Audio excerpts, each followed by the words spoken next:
So can you align your planets in your constellation before your opponent does using your mice and your dragons? Well, let's take a look at that with logic and lore.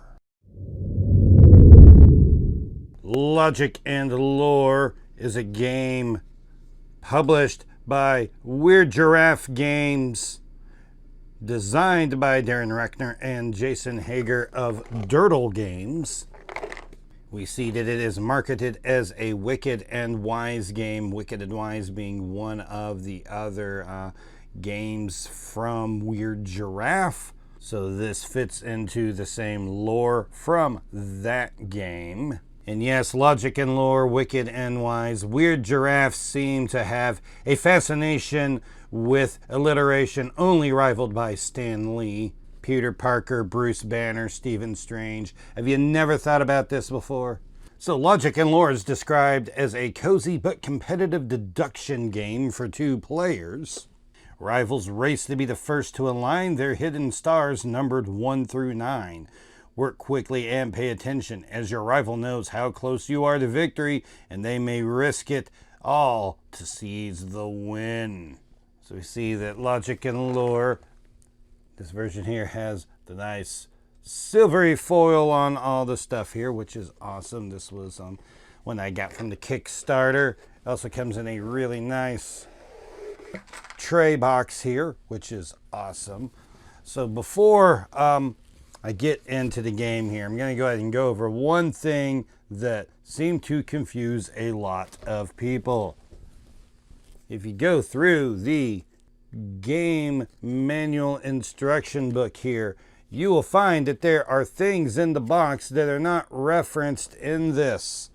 Like, you know what your dragon meeples are? Like the dragon meeples, I mean, they look, you know, they're pretty awesome. I mean, look at those. These are great. But you also get like these mice, and like the mice are not referenced anywhere in the manual. And you get like these cards, and it's like, these are not referenced. Like, I know what the game pieces are. It talks about those. There are a few alternate gameplay modes that are not referenced in the manual. Instead, we have some cards here that go over those. So I will talk about those, but if you see things in the box and you don't know what they are, you would think you'd be able to read the manual and find all of them, but these cards here kind of serve as addendums to the manual. So look over this and all these, and you'll soon figure out what is going on with all this other stuff. It's a little weird. It's not all in the manual, but it's some alternate play modes. So are we going to complain about having additional things that we can do with this game? Well, obviously not. There is a nice playmat that was made for this for the Kickstarter. Unfortunately, I don't have that yet because not everything was able to come over at the same time because of tariffs. Tariffs. Why are you bringing politics into my channel? But you don't have to have the playmat. We'll just do it here on my 1990s roller rink carpet Afghan here. All right, so we got a little bit of glare on some of the cards. I can't help that. My lighting's not perfect. But you've got 3 sets of things here. This is set up in the basic configuration. We will see in the manual that there are 2 game modes mentioned in the manual. Starlight, which is your basic mode, and your Star Bright. We also see on this reference card here that there's also a first star I see tonight, which is the intermediate one, which is between Starlight and Star Bright, even though it's the line after Star Bright, but it's okay. And then there's the other extra modes. But we have these cards here, 1 through 9 down the center. For the Starlight game, they would be flipped on this side. Star Bright flips them over, and you have a number and some questions on it. I also love all of the silver foil that we have here on this version here. It looks really awesome. You're going to have 2 players will have their cards on either side. Your cards are on the opposite side from you. So if you're purple, your cards are over there. If you're green, your cards are over there. These dragons will come in the Star Bright version of the game, and they're not used in Starlight. So you pick a side, green or purple. Now you can start by helping me to understand the precise nature of the conflict between the two sides that you've set up. Green. Purple. Yes, I had to get a Babylon 5 reference in there. And we do have these awesome reference cards, which will help you out here. You have one that gives you the list of questions and one that gives you the turn order. That is for both Starlight and Star Bright on the other side. What's going on with these cards? Well, these cards all have numbers on them. They have numbers going from 1 through 9. They do not necessarily line up with what is going on here, and probably won't because these are random, such as this is the number 3. So my opponent's 3 is in the 5 spot there. But your goal is you've got to get these all arranged and flipped over and shown and have them in the proper order to get them there. Now, obviously, you can't just look at your cards.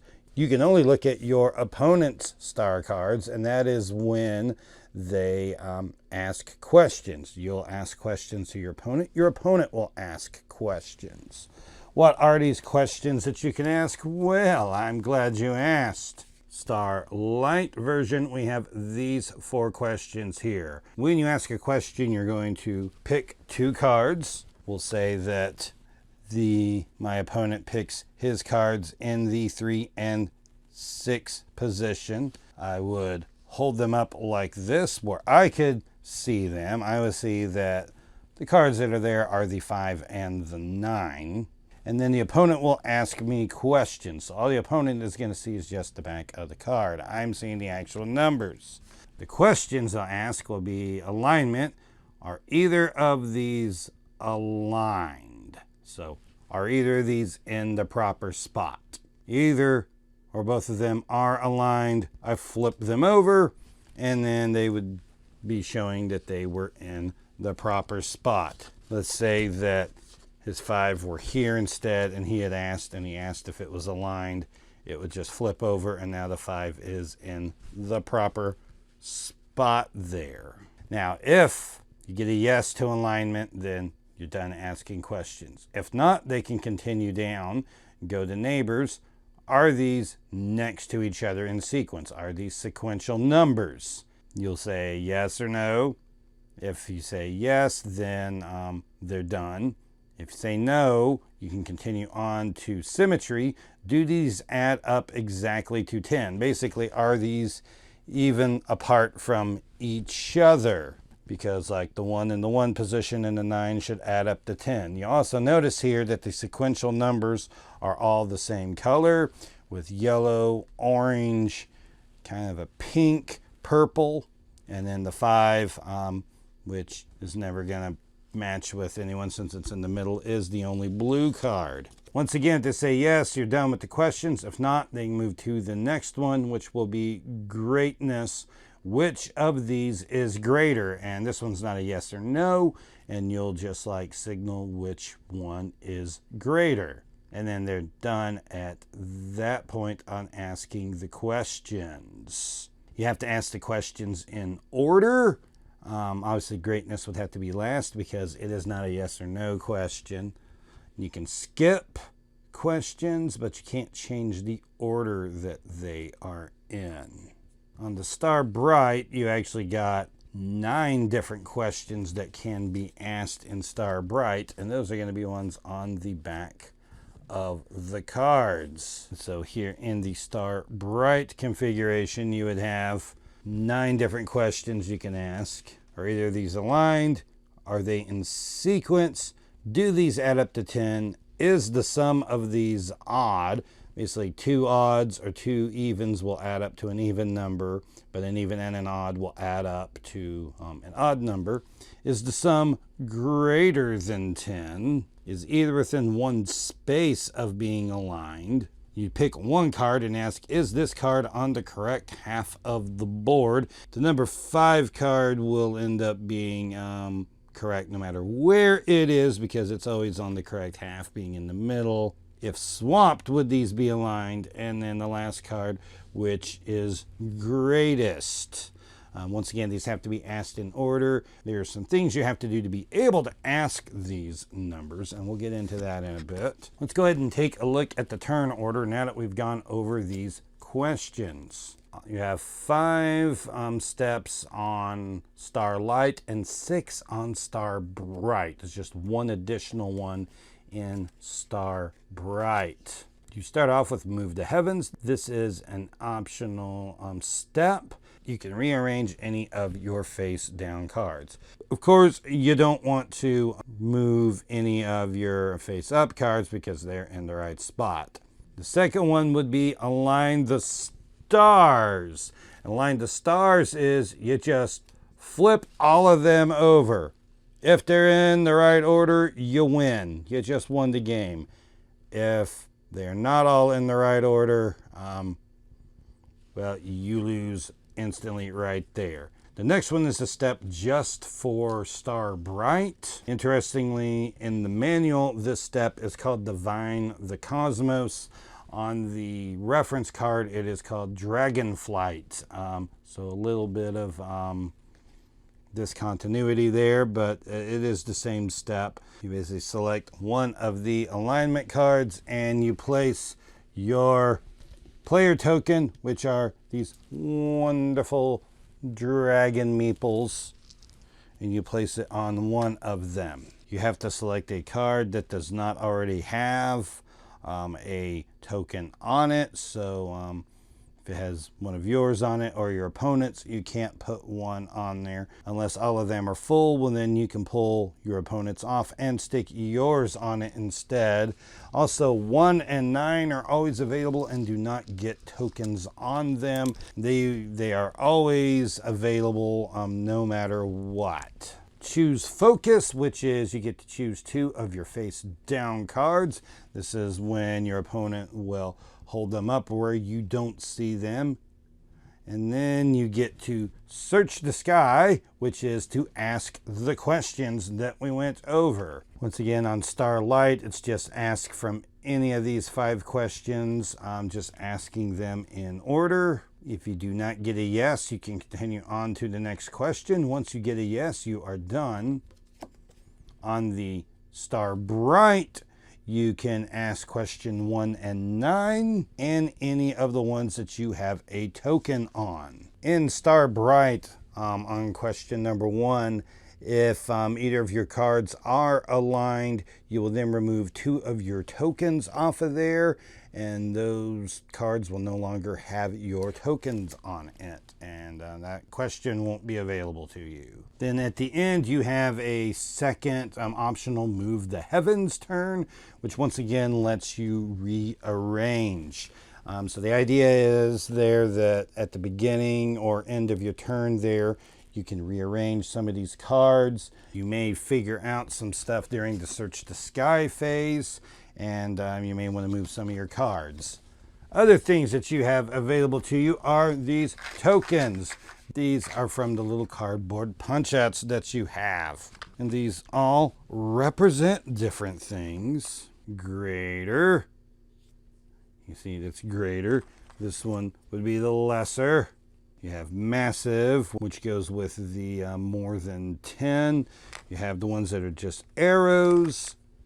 You have ones that are symmetrical to each other. You have some showing that they are neighbors. It actually says it on the one side and just has the icon on the other. And you have some that have a star on one side just to represent something special, and the others that have the black hole on the back. Oh, we'll have to get into the black holes in a bit. And you can see also that there are tokens that will be in different colors, so that you can use them to represent different things. You can use these however you want. However you want to use them, whatever makes sense to you, you can use these as long as they don't get in your opponent's way.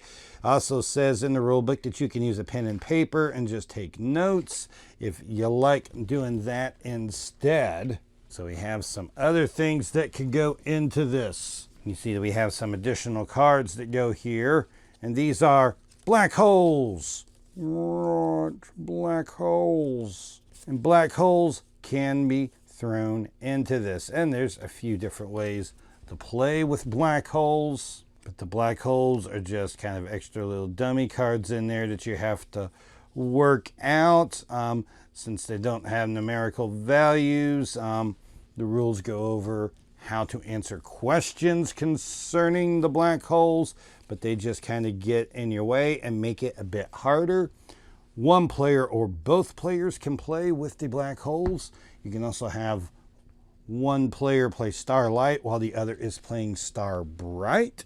So that is another way to play it. And now let's get into all of these other things here. These other cards and these mice. What is going on with this? Well, we'll see here. First of all, that this talks about first star I see tonight being a intermediate step. Basically, plays like Star Bright, but without the dragons in it. We get all of these extra rules here, which I am not going to go over all of these, but we have Event Horizon, Shooting Star, which actually gives you another card that you can use for stuff, Black Hole, Red Giant Quasar, Wormhole, and Wish Upon a Star. And Wish Upon a Star is the one that gives you some of these extra things here. You get these cards that have numbers on them, and you have the mice that come into play on that one, which is why you have these yellow mice meeples that confuse a lot of people. So that just gives you ways to kind of keep adding different things to the game so that it's not the same thing all the time. It's more than just like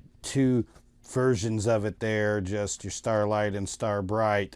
It's Starlight and Star Bright, plus wormholes, plus first star I see tonight, plus all of these other optional things here. So a lot of versatility in this game and a lot of ways to keep making it a bit different. So this is just a fairly, by the rules, a very simple two-player game, but a game that, and a game that has a lot of interaction in there, a game where your opponent actually knows more about what's going on with your cards than you do, which kind of gives your opponent a timer of what's going on. And you, of course, knowing that information on your opponent, but not necessarily your cards. And it's a game that doesn't take a lot of time. It can be pretty quick paced. So really, it's a pretty fun game all around and definitely worth a look.